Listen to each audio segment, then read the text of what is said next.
A city does not die when its last resident moves away.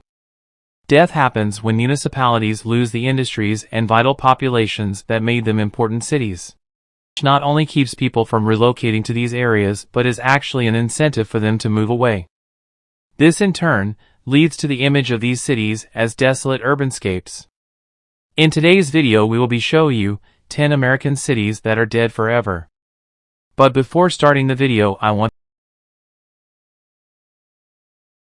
we put our best efforts to create a single video, so please don't forget to like the video and subscribe to the channel. Let's start. Number 10. Buffalo, New York State. World-class architecture, a vibrant art scene, thriving neighborhoods, and a resurgent waterfront, it's all in Buffalo, a classic American city undergoing a 21st century renaissance. In 1900, Buffalo was the 8th largest city in America. It was located on one of the busiest sections of the Erie Canal, the terminus of the canal on the Great Lakes. Thanks to its location, Buffalo had huge grain milling operations and one of the largest steel mills in the country. Buffalo prospered during World War II, as did many northern industrial cities. After the World War II, the manufacturing plants returned to the production of cars and industrial goods. The population rose to more than 500,000 in the mid-1950s. It is half that today. Buffalo was wounded irreparably by the deindustrialization of America. Number 9. Flint, Michigan. Flint is an industrial city an hour northwest of Detroit in Michigan. It was the home of many General Motors factories, including the Buick World Headquarters. Flint has fallen on hard times over the past 30 years due to the decline of the American automotive industry. The equivalent of municipal bankruptcy in 2002. The city had almost 200,000 residents in 1960 and has fewer than 100,000 today. The downfall of Flint can be described in a sentence. In 1960, General Motors employed 80,000 people in Flint, and it employs fewer than 8,000 today. Flint was the headquarters of General Motors' Buick division for years, but these operations were moved to Detroit in 1998. Number 8. Hartford, Connecticut. Hartford is the capital city of the Connecticut, and Hartford is one of America's oldest and most historic cities. The city was once the insurance capital of the world. In 1950, the city's population peaked at more than 177,000 and has dropped to 124,000 recently. Hartford was beyond being an insurance center, also home to a number of manufacturing and publishing businesses. Hartford lost some of its insurance firms as they moved to new locations, primarily because of consolidation in this sector. 5 large financial firms have downsized their workforces. These include MetLife, Cigna, Lincoln Financial, Mass Mutual, and perhaps most depressing of all, The Hartford. Number 7. Cleveland, Ohio. This major American city is facing a crisis as one of its most important assets faces destruction, facing a lot of risks.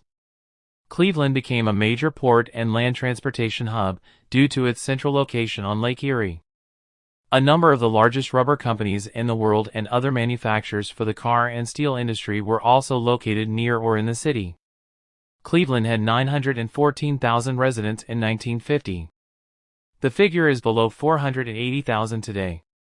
A number of the large manufacturing operations have left the region or downsized based on the transfer of the steel, rubber, and car industries elsewhere, particularly to Japan. 6. New Orleans, Louisiana.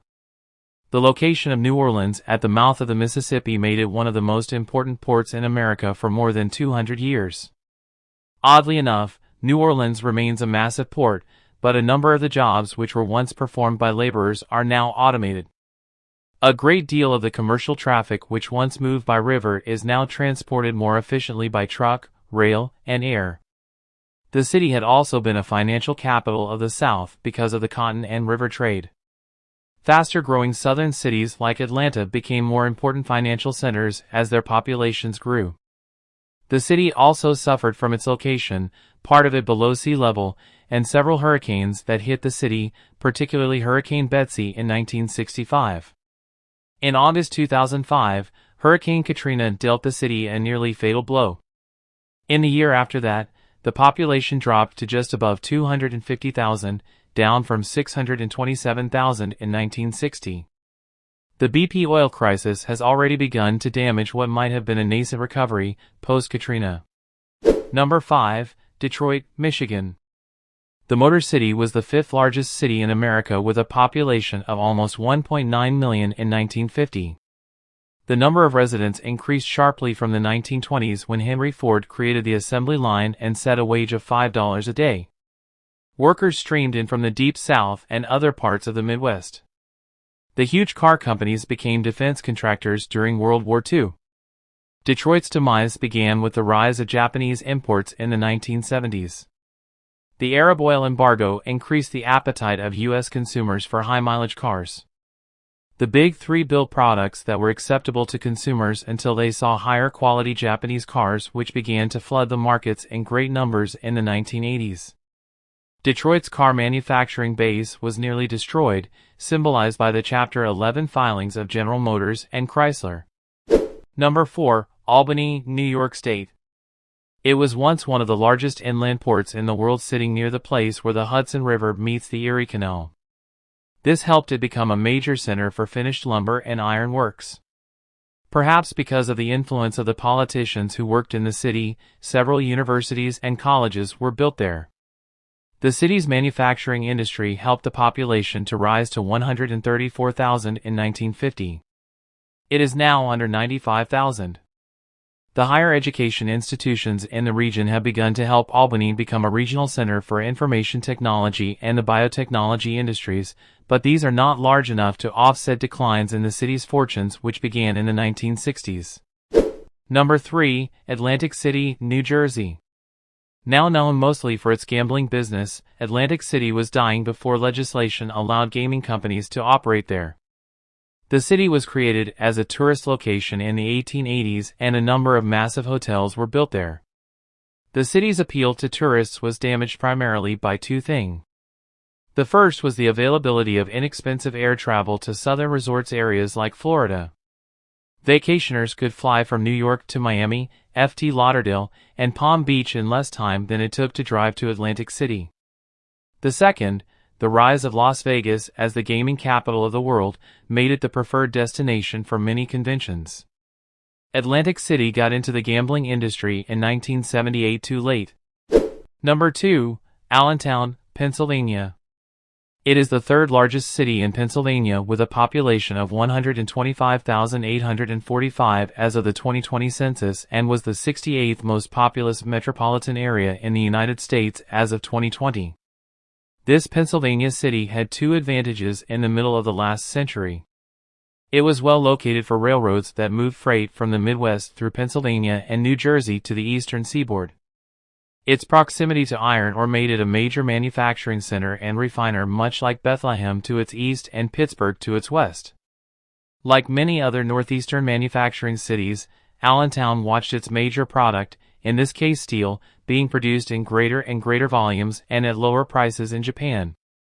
Number 1. Galveston, Texas. This Texas city was one of the largest ports in the U.S. 100 years ago.